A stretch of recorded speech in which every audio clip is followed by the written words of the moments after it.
Well, hey there, everybody.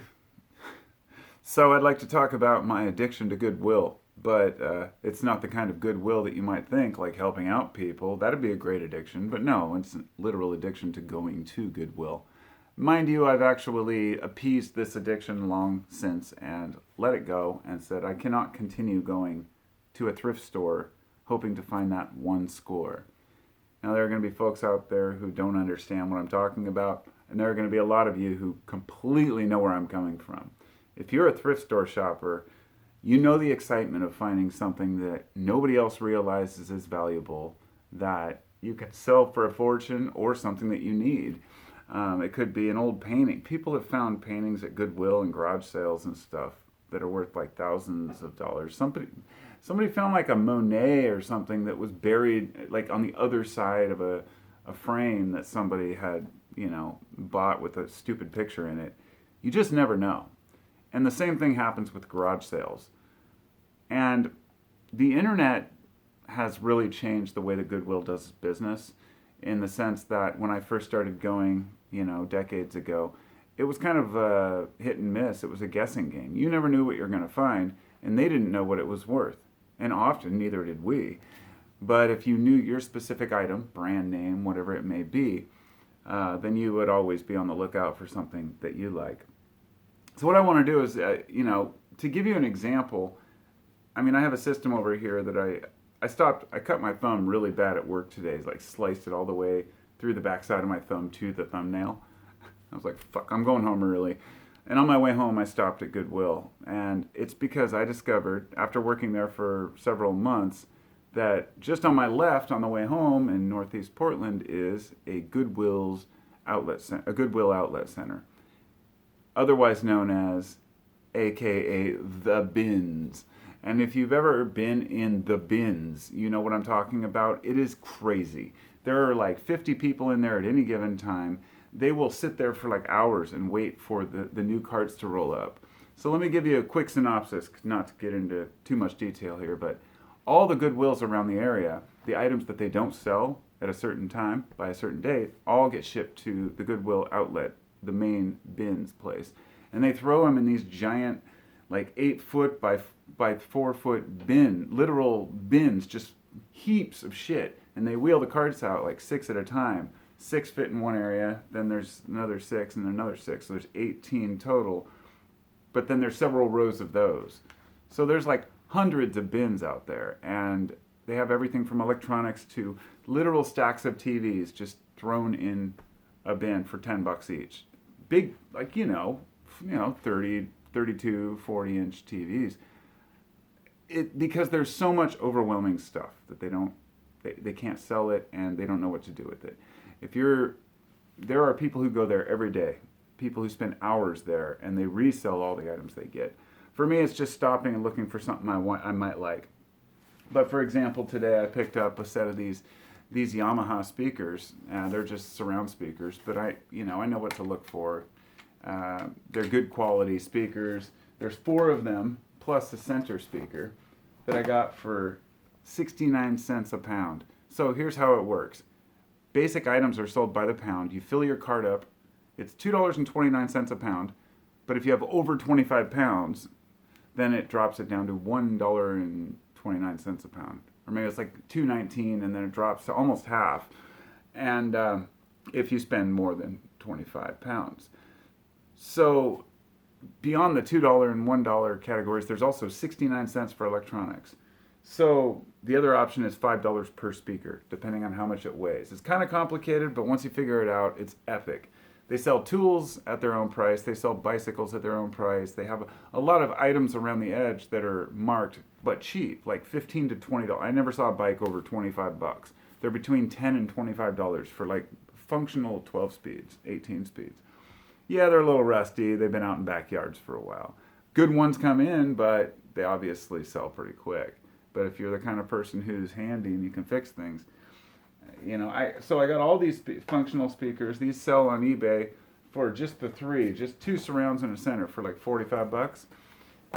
With the 5, it's probably worth about $50. But to me, it's about setting up speakers on my back porch. I want a specific setup for my porch. So I also have this Denon really nice M30 receiver, which is a receiver CD player slash amp, and it's sitting on top of an Energy brand speaker, which is like a dipole surround speaker, which I got for $5.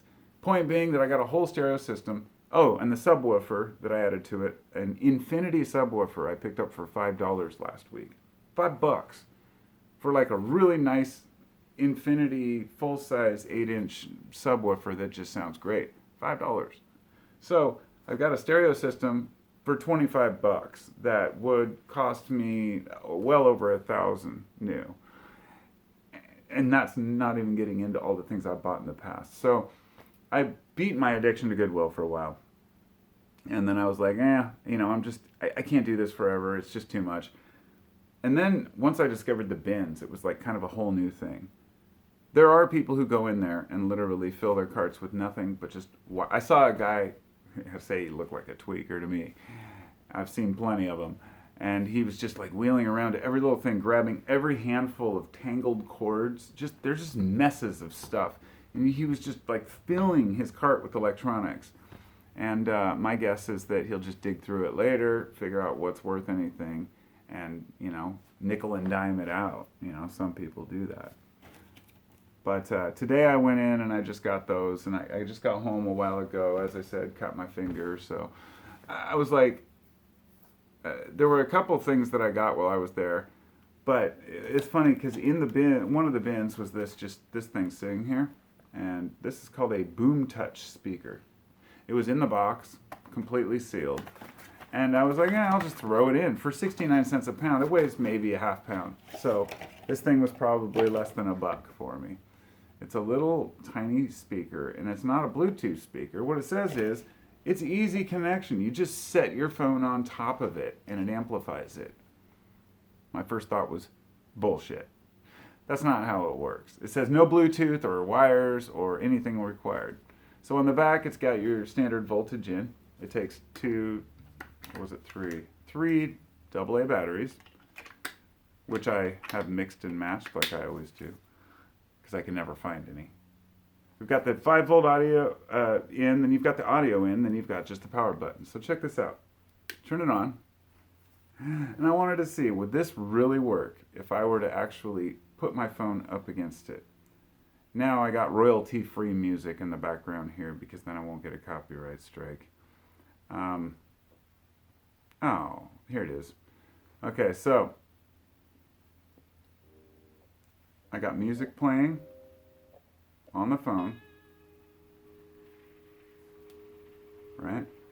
It's Morning Dew by Matt Quentin. Never heard it. Put my phone on here.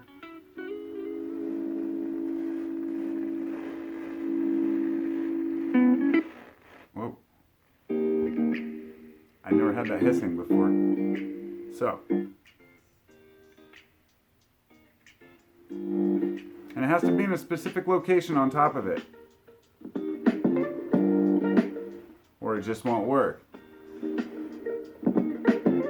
So it's some sort of an induction thing that allows it to pick up the signal and amplify it. It might be dirty because my batteries are low, but I gotta say, that's not up all the way either. See how bad it gets. Pretty crappy.